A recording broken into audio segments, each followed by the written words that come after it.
Good morning. Today we will learn the basics of linked list. Link list के बारे में आज हम बेसिक पढ़ने वाले हैं. जैसा कि इसका नेम सजेस्ट कर रहा है लिंक्ड लिस्ट. इसको अगर हम टू पार्ट्स में डिवाइड करें तो लिंक प्लस लिस्ट, यानी एक ऐसी लिस्ट जो आपस में क्या है, लिंक्ड है. तो लिस्ट क्या होगी? List can be A collection of elements. कोई भी लिस्ट हो सकती है. लिस्ट क्या होगी? एलिमेंट का कलेक्शन होगा और वो एलिमेंट आपस में क्या होंगे? लिंक होंगे. फॉर एग्जाम्पल कैसे?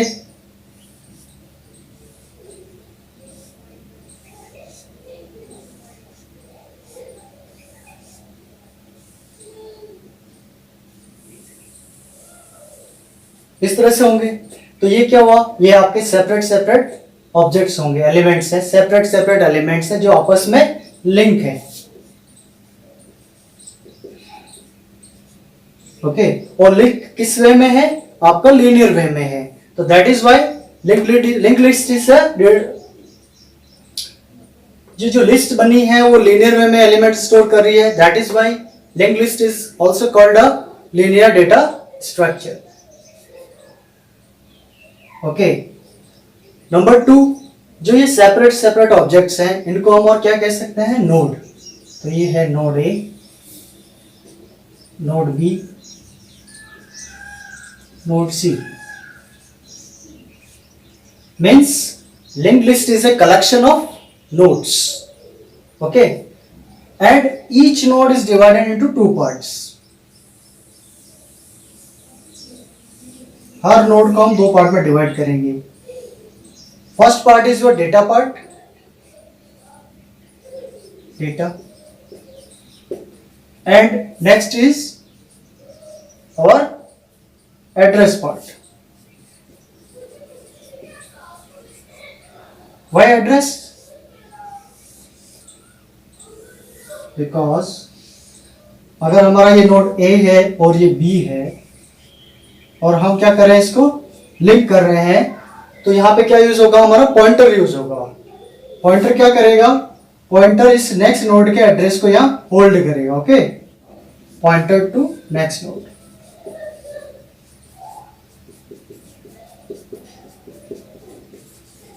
And what is pointer? Pointer जो होता है वो एक ऐसा वेरिएबल होता है जो दूसरे वेरिएबल के एड्रेस को होल्ड करता है. तो it holds the address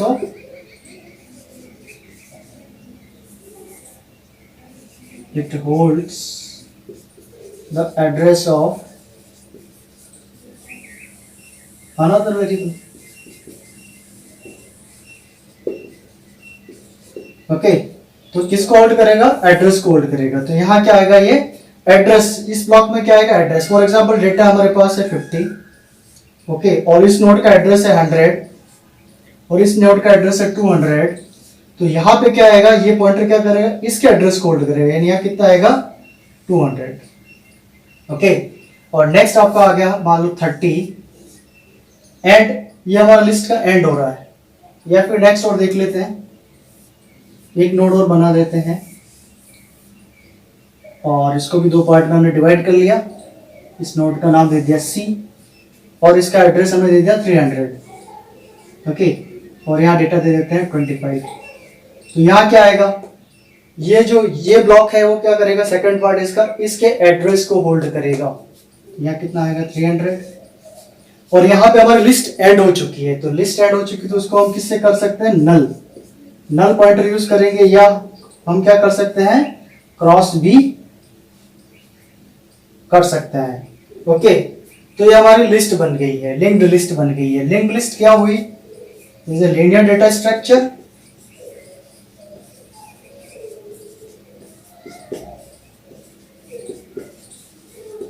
number 2, it is a collection of nodes.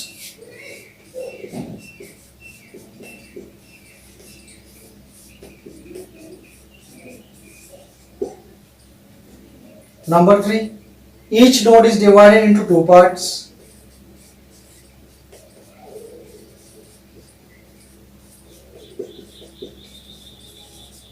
Divided into two parts. किस किस में होगा? Number 1 data part or we can say information part. And number 2, pointer to next field, next node. Okay, and what about the first node? इसका address, ये address कौन hold करेगा? तो जो फर्स्ट नोड होता है लिंक लिस्ट में वो क्या होगा? हेड नोड या हेडर नोड भी कहते हैं। हेड नोड होगा जो किसका एड्रेस कोड करेगा? नेक्स्ट नोड का एड्रेस, यानी यहाँ कितना आएगा? 100 आ जाएगा। ओके, तो लिंक लिस्ट क्या है? लिंक लिस्ट एक लीनियर डेटा स्ट्रक्चर है और it is a collection of nodes which are stored in a linear way and each node is divided into 2 parts, data part and pointer to the next node. Now कुछ real world example भी हम समझ लेते हैं कि link list कहाँ काम आती है। तो आपने देखा होगा कि जब आप इमेज व्यूअर देखते हैं,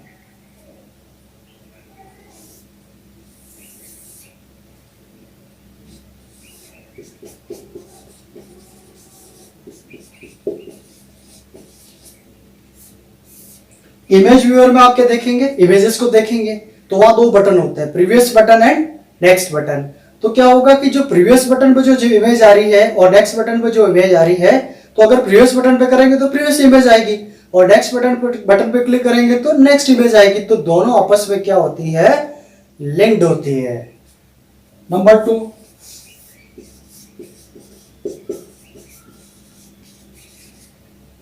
वेब ब्राउजर। आपने गूगल क्रोम, इंटरनेट एक्सप्लोरर पे ब्राउजिंग की होगी, आपने कुछ चीजें सर्च की होगी, तो सर्च किसकी हेल्प से करते हैं हम? यूआरएल की हेल्प से, यूनिफॉर्म रिसोर्स लोकेटर की हेल्प से। तो जो यूआरएल हम सर्च करते हैं वहां 2 बटन होते हैं, नेक्स्ट बटन है। वेब ब्राउजर में आपके पास 2 बटन होंगे, कौन कौन से? Back and next, back button and next button. तो होगा क्या? जब आप बैक पे क्लिक करेंगे तो जो सर्च यूआरएल आपने किया है वहां आ जाएंगे, नेक्स्ट बटन पे क्लिक करेंगे तो जो आपने सर्च किया यूआरएल वहां चले जाएंगे। तो वो आपस में क्या होंगे? लिंक्ड होंगे। ओके, इस तरह से बहुत सारे एग्जांपल्स हैं जिसमें लिंक लिस्ट का रियल वर्ल्ड में यूज होता है। ओके, नाउ हम ये समझेंगे कि लिंक लिस्ट के क्या एडवांटेज है। Advantages of linked list.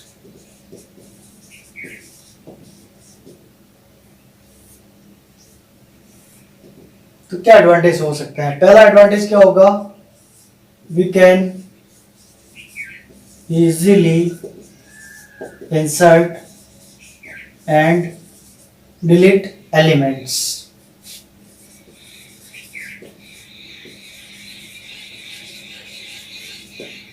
How can we easily insert and delete element? तो इसका एक एग्जांपल ले लेते हैं। फॉर एग्जांपल, हमारे पास एक लिंक लिस्ट है,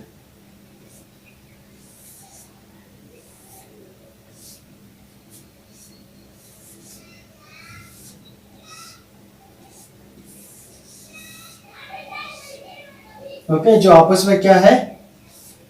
लिंक्ड है। और हमने कुछ एलिमेंट्स की वैल्यूज दी थी, डेटा पार्ट में 10, 20, 30।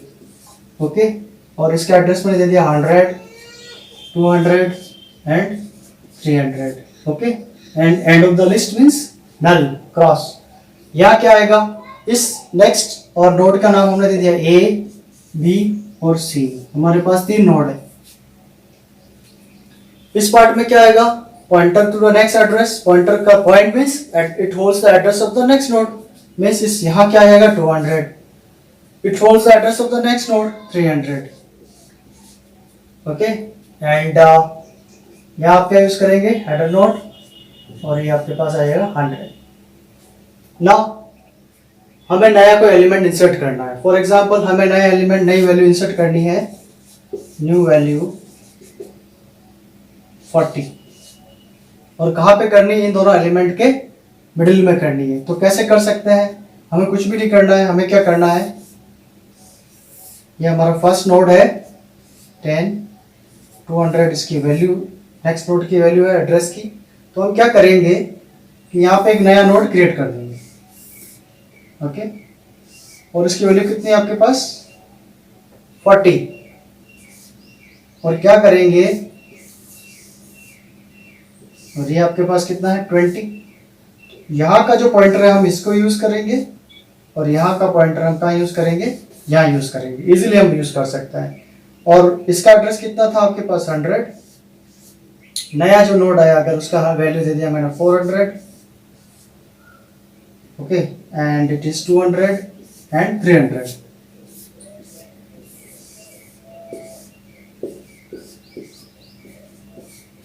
And this is null. तो यहाँ क्या आएगा आपका, ये इसके एड्रेस कोड करेगा, इसका एड्रेस कितना 400, ये इसके एड्रेस कोड करेगा 200, ये इसके एड्रेस कोड करेगा 300। तो इस तरह से हम इजीली एलिमेंट को इंसर्ट कर सकते हैं। अगर आपको डिलीट करना है तो ये अगर नोड को हमें डिलीट करना तो हम इजीली इसको डिलीट कर सकते हैं और इसका जो पॉइंटर है वो कहाँ चला जाएगा, यहाँ चला जाएगा इन केस ऑफ डिलीशन। अगर इसको डिलीट करेंगे यहाँ से तो इसका पॉइंटर सीधा यहाँ चला जाएगा और इंसर्ट करेंगे। तो इस तरह से हम इजीली इंसर्ट और डिलीट एलिमेंट्स को इजीली लिंक लिस्ट में कर सकते हैं। ओके, नेक्स्ट जो इसका एडवांटेज है वो है dynamic memory allocation. Number 2, dynamic memory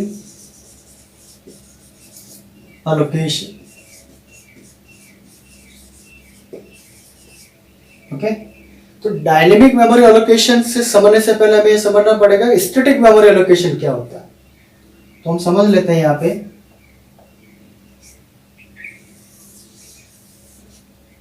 memory allocation दो तरीके से हो सकता है। First one is your static memory allocation and another one is dynamic memory allocation.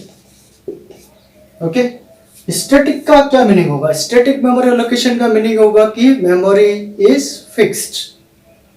जब हम एरे डिक्लेयर करते हैं या कुछ वेरिएबल्स डिक्लेयर करते हैं तो क्या होता है कि हम जो उसकी साइज वो पहले से फिक्स कर देते हैं। फिक्स करने से क्या होगा कि हम प्रोग्राम एग्जीक्यूशन के दौरान उसकी साइज को चेंज नहीं कर सकते हैं। जबकि डायनेमिक में क्या होगा कि हम साइज को प्रोग्राम एग्जीक्यूशन के दौरान कभी भी चेंज कर सकते हैं।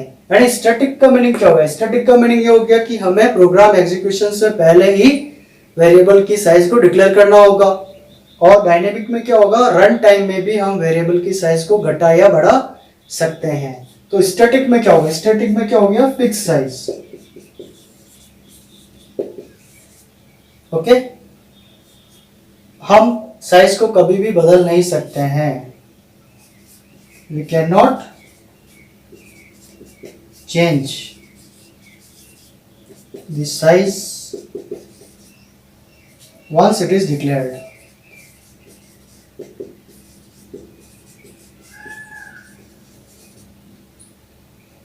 ओके, नंबर 3, इसका क्या एग्जांपल हो जाएगा स्टैटिक मेमोरी एलोकेशन का? एरे। एरे में हम क्या करते हैं? एरे में हम पहले से साइज फिक्स कर लेते हैं, बाद में उसको चेंज नहीं कर सकते हैं। यानी हम मेमोरी कब एलोकेट कर रहे हैं? Memory is allocated eight compile time.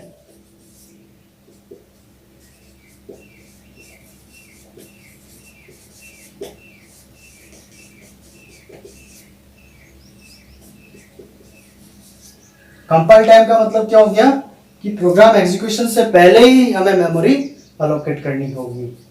Number 2, dynamic. Dynamic का क्या मतलब हो गया? Variable size.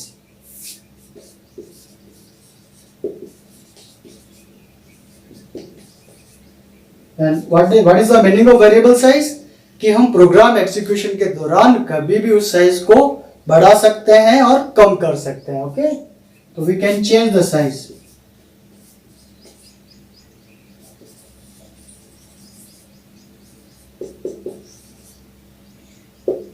नंबर 3, इसका एग्जांपल कौन सा हो जाएगा? क्योंकि मैंने अभी बताया कि लिंक लिस्ट जो है वो किस पे काम करेगी? डायनेमिक मेमोरी एलोकेशन पे। तो लिंक लिस्ट जो डेटा स्ट्रक्चर है वो किस पे काम करता है? डीएमए पे काम करता है। एंड नंबर 4, मेमोरी कब एलोकेट होगी? डायनेमिक मींस डायनेमिक है तो कब एलोकेट होगी? रन टाइम पे। तो memory is allocated at run time. Run time means during program execution we can increase और decrease the size of the elements. Okay, तो यहाँ पे हम थोड़ा सा एक बेसिक कॉन्सेप्ट और समझ लेते हैं कि हमारा एग्जैक्टली प्रोग्राम में होता क्या है। देखिए, सबसे पहले हमारा क्या होता है, कोड होता है, फिर होता है static memory, static, stack and heap. ये कुछ एरियाज होते हैं हमारे कंप्यूटर मेमोरी में। तो कोड तो आपने लिख, प्रोग्राम आपका जो है वो कोड हो गया। स्टैटिक जो मेमोरी है वो कौन सी होगी, आपकी ग्लोबल वेरिएबल्स होल्ड करती है, and these are the permanent storage area. Stack किसको होल्ड करेगा, स्टैक में आएगा आपका local variables and functions. And what is heap, heap जो मेमोरी एरिया है वहां क्या हो, किस पे काम करेगा, DMA, dynamic memory allocation.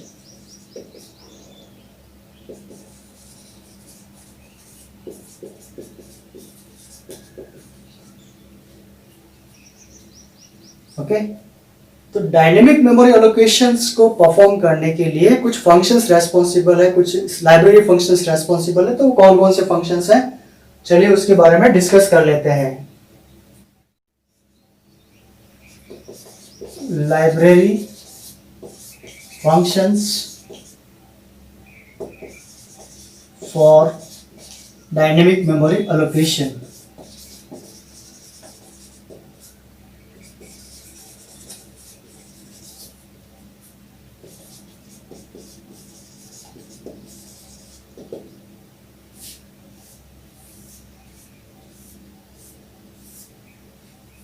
Dynamic memory allocation का मतलब हो गया कि इसमें जो मेमोरी वेस्टेज है वो बहुत ही कम होगा या होगा ही नहीं। क्यों, क्योंकि हमें जितना बाइट्स रिक्वायर्ड है उतना ही हम रन टाइम पे एलोकेट कर सकते हैं। Okay, not 1 byte less and not 1 byte extra, तो जितना चाहिए उतना हम रन टाइम पे एलोकेट कर लेंगे। तो there are 4 functions which are responsible for dynamic memory allocations. Number 1 malloc, number 2 calloc, number 3 realloc,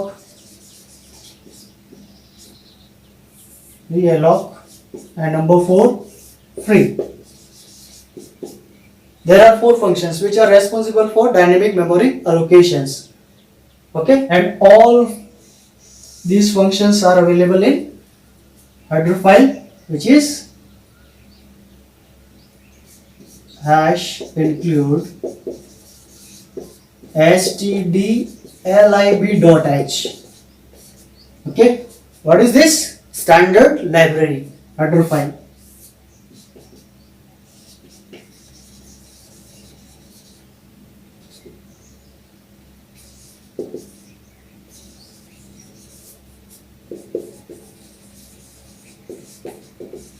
तो ये चारों ही फंक्शंस किस में होंगे, स्टैंडर्ड लाइब्रेरी हेडर फाइल में होंगे। Okay, what is malloc?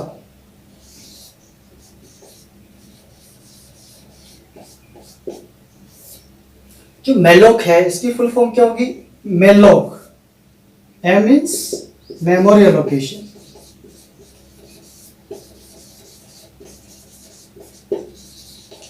memory allocation means it is used to allocate the memory, but how?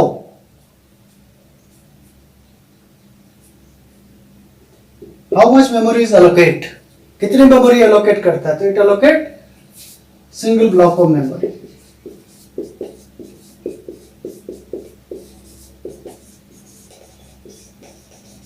How single block of memory? तो चलिए इसका सिंटैक्स देख लेते हैं। सिंटैक्स इसका क्या होगा, हम एक वेरिएबल ले रहे हैं ptr यानी pointer, cast type pointer, malloc, और हम ले लेते हैं उसकी साइज। ओके, तो इसमें हम कितना आर्ग्यूमेंट यूज कर रहे हैं, एक ही आर्ग्यूमेंट यूज कर रहे हैं। तो एक ही आर्ग्यूमेंट यूज कर रहे हैं तो इसका क्या मीनिंग हो गया, एक ही argument use, single argument, one argument. One argument यानी ये कितना अलोकेट करेगा, single block of memory. For example, और ये टाइप कास्ट क्या है, क्या आप इंटीजर यूज कर रहे हैं, फ्लोट यूज कर रहे हैं, कैरेक्टर यूज कर रहे हैं, तो यह उसका टाइप क्या है। For example ptr pointer, integer हमने इसका टाइप ले लिया malloc, और साइज मैंने जिसका दे दिया 10। ओके, तो क्या होगा, और ये साइज किस में होगी, बाइट्स में, बाइट्स में, तो 10 बाइट्स अलोकेट हो जाएगी, right. And one more important point of this malloc function is that कि क्या होगा कि जब मेमोरी अलोकेट करेंगे तो अलोकेट मेमोरी को इनिशियलाइज नहीं करेगा, तो उसकी वैल्यू क्या हो जाएगी, गार्बेज वैल्यू हो जाएगी। एक वन इंपॉर्टेंट पॉइंट तो क्या था, एक ही आर्गुमेंट यूज करता है। दूसरा क्या हो जाएगा, it does not initialize the allocated memory.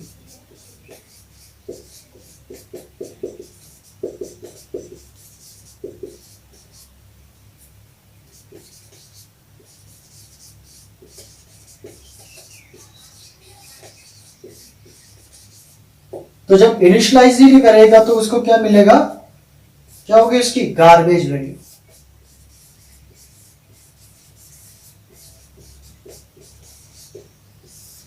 तो गार्बेज वैल्यू का मतलब कोई भी वैल्यू कंपाइलर द्वारा अलोकेट की जा सकती है। अगर हम उस वेरिएबल को डिक्लेयर कर देते हैं और उसको इनिशियलाइज नहीं करते हैं, इनिशियलाइज का मतलब उसको कोई वैल्यू असाइन नहीं करते हैं, तो वो क्या होगी कि वो गार्बेज वैल्यू होगी। उसको कंपाइलर कोई भी वैल्यू अलोकेट कर सकता है। ओके, तो गार्बेज वैल्यू का छोटा सा एग्जांपल हम ले लेते हैं। तो गार्बेज वैल्यू क्या होगी, गार्बेज वैल्यू का मतलब फॉर एग्जांपल आपने कोई वेरिएबल लिया इंटीजर a और एक मैंने वैल्यू लिया b, ओके, और आपने b को कोई वैल्यू दे दी, b को दे दी 5, और हमने एक स्टेटमेंट यूज कर लेते हैं printf %d और b की वैल्यू को हम प्रिंट करवा रहे हैं। ओके, तो क्या होगा कि b को हमने डिक्लेयर भी किया और b को हमने वैल्यू भी असाइन की, इनिशियलाइज भी किया और b की वैल्यू को प्रिंट भी करवाया, लेकिन what about a। Okay, a को ना तो हमने कोई वैल्यू दिया है और it is declared but not initialize, इसको कोई भी वैल्यू असाइन नहीं हुई है, तो इसका मतलब क्या हो गया कि ये कंपाइलर द्वारा इसको कोई भी गार्बेज वैल्यू दी जा सकती है, कोई भी वैल्यू। ओके, तो आप ये समझ गए होंगे। नेक्स्ट जो फंक्शन है हमारा वो है नंबर 2 कैलॉक।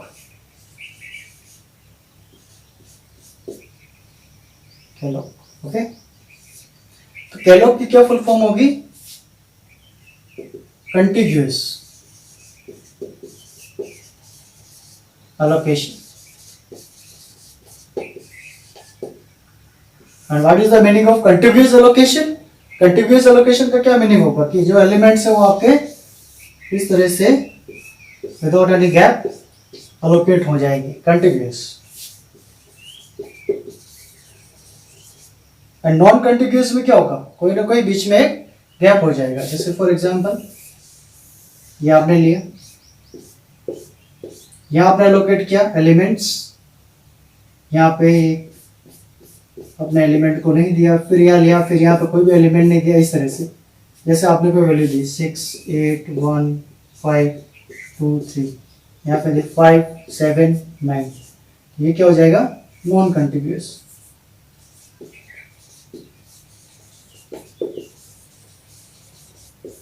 ओके, तो कैलॉक में क्या होगा, जैसे वेलॉक में वैसे कैलॉक में होगा, लेकिन डिफरेंस क्या है इन दोनों में कि जो कैलॉक है वो मेमोरी को इनिशियलाइज करता है, और कहां से करता है, 0 से। ओके, और दूसरा इसमें कैलॉक में 2 आर्गुमेंट यूज होंगे। तो कैसे, पहले हम सिंटैक्स की बात कर लेते हैं। सिंटैक्स क्या होगा, एक पॉइंटर वेरिएबल हम यूज करेंगे, कास्ट टाइप पॉइंटर कैलॉक, और क्या आ जाएगा उसका, एक हमने 2 आर्गुमेंट यूज करेंगे, यानी N number and size. Okay, और इसको हम क्या कर देंगे, बंद कर देंगे। और साइज निकालने के लिए हम क्या यूज करेंगे, साइज ऑफ ऑपरेटर। ओके, तो फॉर एग्जांपल इसके एक एग्जांपल ले लेते हैं। पॉइंटर, जैसे आपने लिया फ्लोट कैलॉक, आपने दे दिया 10 and size of float.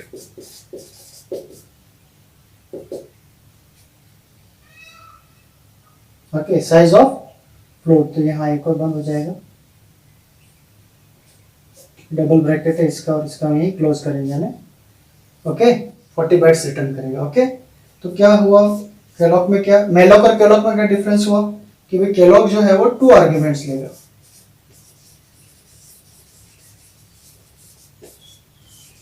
Are used, and और दूसरा it initializes the memory to 0, it initializes the allocated memory to 0.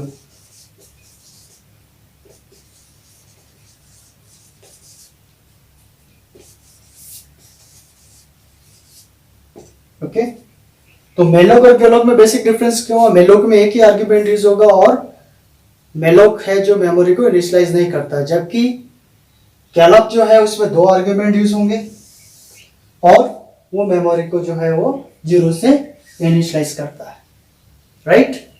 इन दोनों ही फंक्शन मेमोरी एलोकेशन में काम आते हैं। री एलोक, जैसा कि इसका नाम है री एलोक, री एलोक का मतलब हम मेमोरी की साइज को बाद में भी चेंज कर सकते हैं।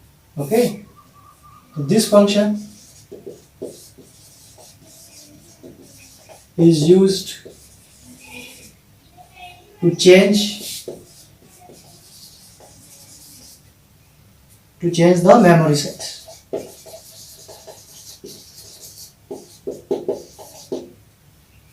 Yeah, or we can say it is used to change the size of the allocated memory. तो इसका सिंटैक्स क्या होगा? इसका सिंटैक्स होगा, एक पॉइंटर वेरिएबल हम ले लेते हैं, okay, realloc pointer and new size.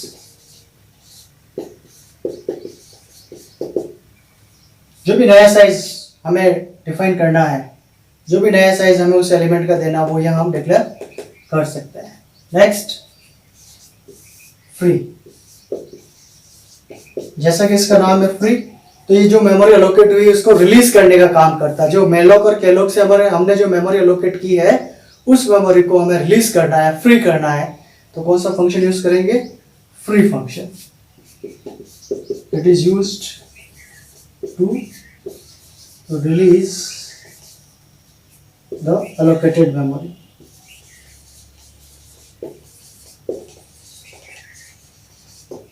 How?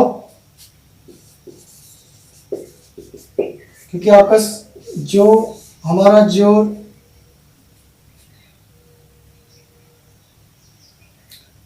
क्योंकि हमारी जो मेमोरी एलोकेट हो रही है वो कहाँ जा रही है? पॉइंटर वेरिएबल में जा रही है, तो हम क्या करेंगे? पॉइंटर वेरिएबल को फ्री करेंगे, फ्री ptr। तो जैसे पॉइंटर वेरिएबल को फ्री करेंगे तो हमारी मेमोरी क्या हो जाएगी? फ्री हो जाएगी, रिलीज हो जाएगी। तो ये चारों फंक्शंस डायनेमिक मेमोरी एलोकेशन में काम आते हैं, malloc, calloc, realloc and free. Okay, इन चारों लाइब्रेरी फंक्शन की हेल्प से इजीली हम डायनेमिक मेमोरी एलोकेशंस को मेमोरी को डायनेमिकली अलोकेट कर सकते हैं। ओके,